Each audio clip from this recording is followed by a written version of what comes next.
Ayan,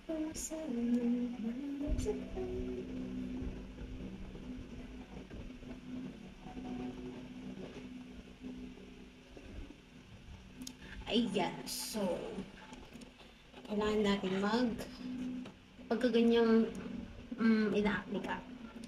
Siyempre, dapat kailangan nyo ni skincare agad-agad.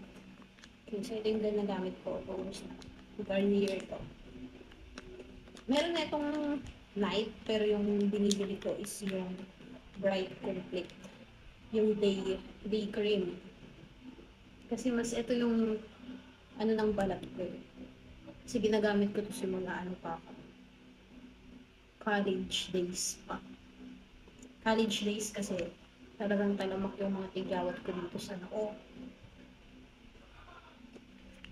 Na-discover ko tong Garnier. Kasi sabi, instant remove dark spot in just 7 days. Ayun yung promise nila.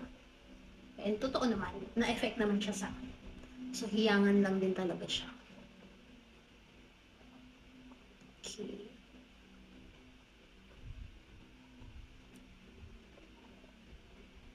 Pakatapos ko lang maligo. Tapos, meron din ako Garnier na wash. Ano yun yung facial wash? Ayun yung ginagamit ko. Yung facial wash, anti-acne. Nasa CR, so hindi ko na kukunin. Pakita ko yung next time. Feeling influencer na naman ang ating yun.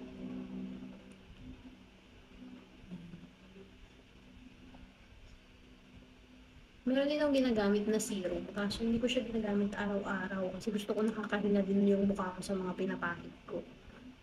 Ito medyo mas light lang yung pinakit ko ngayon. Tsaka syempre, kapag busy ka buong araw, tapos gusto mo na magpahinga, gusto mo na matulog.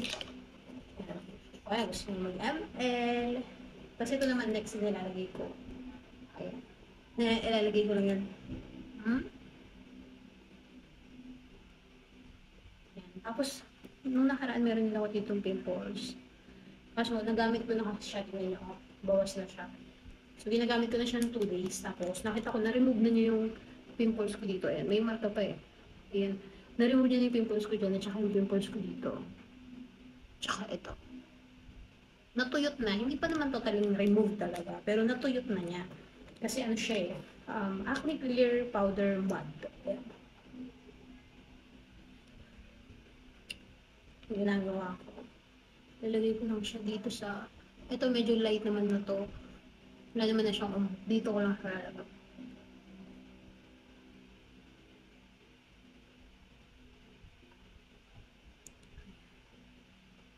Ito wala na rin naman. Dito na lang. Tinitipid ko lang to kasi medyo may medyo may kamahalan yung sachet niya. Pero kung sa online niyo siya bibilin, mas mura kasi binili ko tong akin sa Watson ko to dito. Medyo mahal siya sa Watson compare sa online.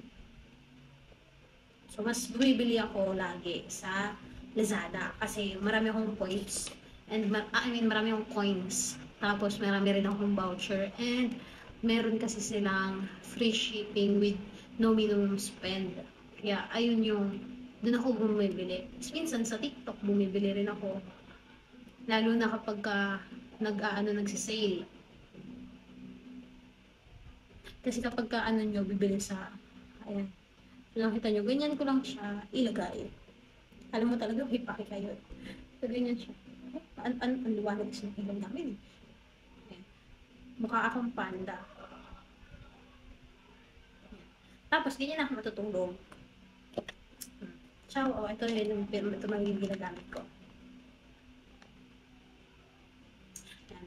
So, ito naman, hindi naman siya nagre-react. Ito si Garnier, hindi naman siya nagre-react dito sa ginagamit ko na Oxycure.